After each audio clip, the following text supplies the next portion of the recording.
दिसंबर 2025 के एफडीआई के आंकड़े आए हैं। भारत में पिछले 4 महीनों से लगातार एफडीआई नेगेटिव रहा है।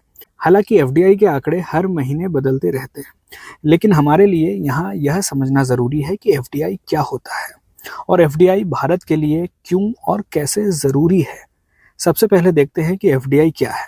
मान लीजिए आपके पास कहीं से बहुत सारे पैसे आ जाते हैं, तो आप इन पैसों का क्या करेंगे? आप कार खरीद सकते हैं, आप फॉरेन ट्रिप पर जा सकते हैं, आप घर ले सकते हैं, किसी कंपनी में शेयर खरीद सकते हैं, सोना या चांदी खरीद सकते हैं, दुकान ले सकते हैं, किसी को उधार दे सकते हैं, या फिर कोई बिजनेस शुरू कर सकते हैं, या फिर फैक्ट्री लगा सकते हैं। आपके पास बहुत सारे विकल्प होते हैं। इन शॉर्ट, आप पैसे को खर्च भी कर सकते हैं और निवेश भी कर सकते हैं। मान लीजिए आप फॉरेन ट्रिप पर जाते हैं या फिर कार खरीद लेते हैं, तो आपको आपके पैसे पर कोई भी मॉनेटरी रिटर्न नहीं मिलेगा। लेकिन अगर आप एक मैन्युफैक्चरिंग यूनिट लगाते हैं तो आपको उसके बदले में मॉनेटरी रिटर्न मिलेगा। साथ ही आपके निवेश का फायदा दूसरे लोगों को भी होगा। जैसे आपको ज़मीन खरीदनी पड़ेगी, आपको एम्प्लॉयज़ की ज़रूरत होगी, इंफ्रास्ट्रक्चर खड़ा करना होगा, एनर्जी भी चाहिए होगी, ट्रांसपोर्ट सर्विसेज की ज़रूरत भी लगेगी, सरकार को टैक्स भी देना पड़ेगा। हो सकता है कि कुछ तकनीकी सेवाएं आपको इंपोर्ट भी करनी पड़े। तो आपके निवेश का फायदा आपके साथ साथ दूसरे लोगों को भी होगा। साथ ही आपको आपके निवेश पर, आपकी कंपनी पर पूरा कंट्रोल रहेगा। आप सारे फैसले खुद ले सकते हैं। आपको क्या बनाना है, क्या बेचना है, कहाँ बेचना है, कितने दाम पर बेचना है, ये सारे फैसले आप खुद करेंगे।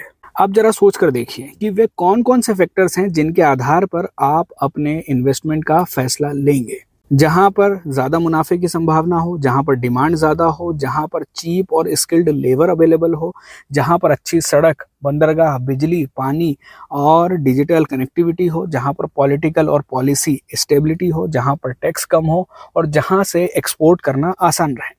इन सारे फैक्टर्स के आधार पर आप दुनिया में कहीं भी निवेश कर सकते हैं और साथ ही दूसरे देश के निवेशक भी आकर आपके देश में निवेश कर सकते हैं। यहीं पर कंसेप्ट आता है एफडीआई का।